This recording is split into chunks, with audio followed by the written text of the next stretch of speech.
10 heart-wrecking foods. Avoid them now. 1. Processed meats.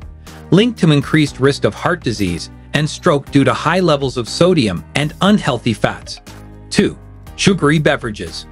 Regular consumption can lead to weight gain, diabetes, and heart problems. 3. Trans fats. Found in many processed and fried foods, they raise bad cholesterol levels and lower good cholesterol. 4. Fried foods. High in unhealthy fats and calories. 5. Excessive salt. Increases blood pressure, putting strain on the heart and arteries. 6. Refined carbohydrates.